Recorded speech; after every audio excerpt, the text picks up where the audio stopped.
In this video, we're going to be talking about the 1960 Italian classic film La Ventura, directed by Michelangelo Antonioni. We're going to be focusing on what directors and writers can learn from this film. We're Coffee with Aliens at the Movies, a film literacy and review channel. I'm Robert Bellissimo. I'm an actor and acting teacher. And I'm Stephen Chambers, actor-writer. There he is. And if this is your first time here, please consider subscribing to our channel. Okay, so I watched it again last night, Stephen. This is the third time I've seen it. Yeah, and I haven't seen it for a while, but I was curious what you felt. We've touched on this film before. You felt directors or writers can learn from it. This is the king of show don't tell. The king. And I think La Ventura is the perfect example because it was the first film I remember being consciously aware as I was watching it, like, oh, this isn't telling a story. Wait, it is. It's just not relying on the tricks of the trade that I'm used to. It's not relying on the typical structure of a script, dialogue, and it's relying on shots. And we're going to use the camera to tell the story. And in fact, like a Cassavetes film, we're not going to, and this is what F's me up, and in a good way. I didn't know that this film changed my life, truly, the way it did till later. I've ripped it off ever since for this one thing. There's the show don't tell, which we can go on about, but I love the idea of here's our characters, okay? We're gonna meet our characters, we're gonna sit with our characters, kind of get to know them, but I'm just gonna give you bits. You're gonna form your own opinion. I like that. See that in movies. Then we're going to have I've said this 100 times, inciting incident. The supposed inciting incident, which every film has, and this does. Right. This is our disappearance of Anna, right? Anna. Now, what do we think is going to happen? We're going to go look for Anna, and they do, but we're going to find her. We're going to make this about the search. Did she get into sex trafficking? Did she kill herself? Did she leave on purpose? Who gives a shit? That's what blew me away. It didn't matter. We didn't pay that off. That's what I love. And you know what? I was fine with that. Because what that did, that inciting incident, Anna disappearing, what that did was it allowed us it got our characters' motors going, let them start spinning around, and let us watch them and learn about them. And that's what the film came about, is these characters, Sandro and Claudia. That, I'm like, oh, I love the idea of here's the thing you think it's about, but wait, let's follow this. Don't worry about that. And while we're following this, we're not even going to divulge a lot through dialogue. It's so subjective. It's so up to you to draw your opinions. And by the end, I don't know what we've said, and I'm fine with that. Because I like the ride. What directors can learn about, like Coppola, like Cassavetes, in different ways, is don't rely on the typical structure and narrative. Don't. Right. And key with a movie. And this is the guy, Antonio. Show, don't tell. That's what I think directors forget. When you say show, don't tell, you mean like if they're going to tell us, they're telling us with dialogue? So correct. Is that the difference between show and tell? Okay. Correct. Let the camera, let the medium do the work. I think the major thing that I took from this, and I think Antonioni must have been an early director to do this, is don't be afraid to have your characters be extremely full of flaws. You know, your main characters are, these people are not, particularly Sandro, the male lead, the male lead, he's not a very emotional guy. He's not connected to himself at all. He's not connected to the people around him. And he's doing, terrible things, but you don't necessarily feel he's a bad person. He's just cold, and you don't see a lot of movies about people who have a coldness, and there's that suggestion at the beginning where you see Anna with her father, and he's very cold, and he's dismissive of her and distant from her, and even when she goes missing, he shows up and he's he's more preoccupied with something else that has nothing to do with the fact that his daughter's disappeared. So That's right. it gives you a clue that perhaps they all grew up with this perhaps familial relationships that were distant. So I would say, you know, don't be afraid to explore aspects of humanity that you don't see enough in movies, because often, you know, people want to see characters change, they want to see emotions, they want to see drama or comedy. They want speed. People want speed. They want speed, you know, and they want plot and get to the point and blah blah blah blah blah. But this is really strips all that away and really shows what a certain type of people are like, in the sense that, yeah, these people are unemotional and they don't like it. They're you know, I think Sandro is looking to be connected to people, but he's, again, you know, he's going about it the wrong way, in the sense that, you know, he's engaged to this woman, and then she doesn't like that they have this long distance affair, and he's very dismissive of her, you know, and then this woman goes missing, and then he starts an affair with her best friend, and that's where I think it was so bold.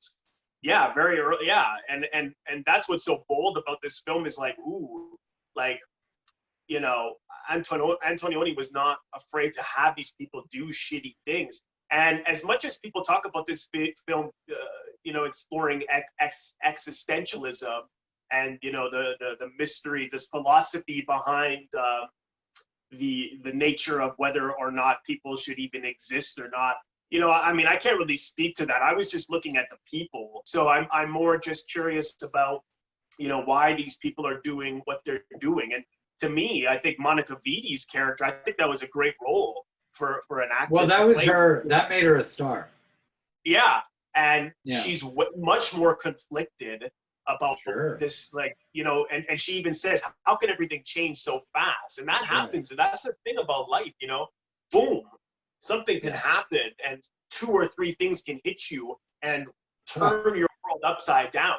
And that speaks to life. And I think Monica Vitti's character doesn't know what to do. And she's not so much like Sandro, just trying to get through it and not show any emotion. And you know, he's just lusting after her. He's more concerned with sleeping with her and trying to get her to marry him. And she's like, are you crazy? Yes. You know, like, you know, like, our friend is missing, and she's so conflicted. She feels so guilt-ridden, but she can't help but be attracted to Sandro. Antonioni is not giving you answers. He's purely asking you questions. And that's another thing, you know, do that with your film.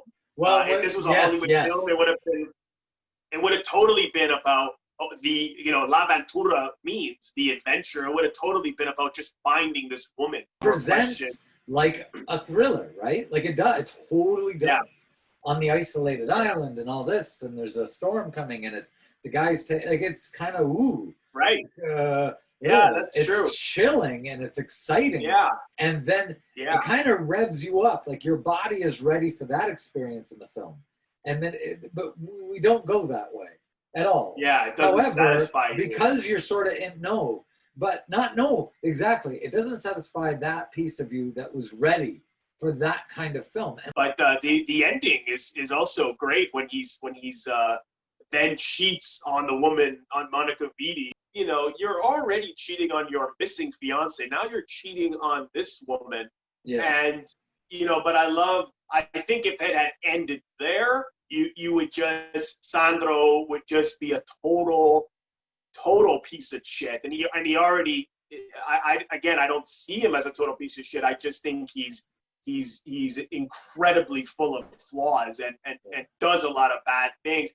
But I think the ending is so beautiful, because then you see him and he's crying, and all she does is put her hand on his head, and she's crying. Yes. And again, it's like, what is that? Is she just sympathetic towards him because she knows he just can't love, or is she sort of, is she not in love with him either, and this just happened so fast and she's relieved that it's over because she clearly can't be with him? I have no idea. And well, again, I think that's wonderful that you have no idea. Yeah. I have my ideas. Yeah, me too. But I don't know if they're right, and I don't care. But no one does, for my money, the thing of giving me an experience, a mood, sitting me in a world without much talking, better than Antonioni, because there is Oh, an definitely. emptiness to the visuals, right? I mean, you look at this deserted kind of island on the water there, and it's just empty. And he does a lot of Mhm. very big shots, and it's cold. And Right. then to what you said, and so are the people. And I think it's just Yes. got this like, holy shit, detachment. And that's exactly what their Yeah. problem is. They're both Sandro and Claudia looking to not be detached. So my whole point was to the very end where he's crying, she touches him. I feel it's she's relating to him. And that doesn't, well, she Could relates to be. cheating. No, no, no, no, no, no. To the human experience that thus Yeah. far, neither one of them is truly kind of getting into. And it took the disappearance Right. of this woman to instigate that. And maybe that's Antonioni saying, like, Jesus Christ, is that what it takes for us to feel alive? Something Ah, so dire? yeah. It Right. shouldn't. Jesus, That's a good like, point.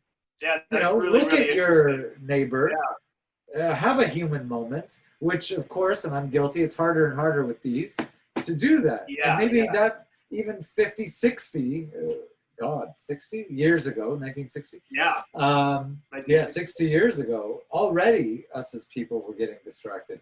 And maybe that's my interpretation this time. Uh, Yeah.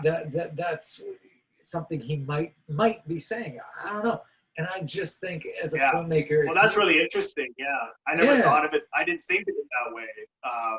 But yeah, again, there's so many possibilities, and it could be a yeah, number of things. And I think, yes, for the people out there who are thinking, yeah, well, I see what you guys are saying, but I have to make the stuff that sells because I have to make money. Yeah, I agree, but I think if you can find a way to do one for them and one for you, and if you, again, this channel is all about film education. So the more you know about yeah, film from the beginning up until the present, the more of a palette you have yeah, to paint with. And on yeah, top of that, if you are really interested in people, and Antonioni, as much as people say he was an intellectual and a philosopher, and I'm less interested in that.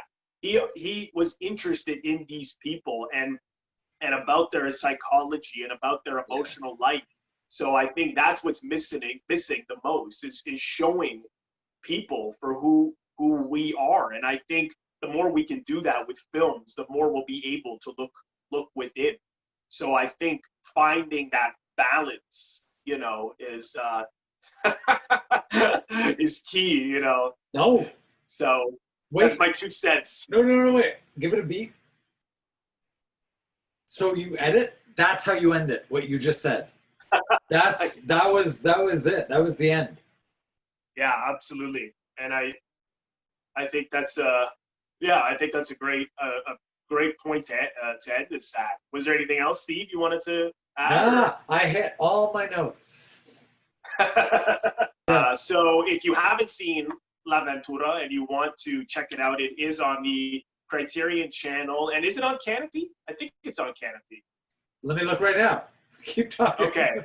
While Steve looks, I'll also mention that our friends at Unobstructed View have it on both Blu-ray and DVD. And I will leave the links in the description box below if you want to purchase it. And we'll see if it's on Canopy for you as It well. is I not. don't think It it is is. not. It No, is not. okay. So yes, Criterion Channel and from our friends at Unobstructed View. And thanks so much. I hope everyone got something from this. Well, Steve, thank you so much. Oh, thank And if you, you haven't Ed. already done so, please hit the subscribe button. You'll see our symbol right above my head here. And we'll see you next time. See ya.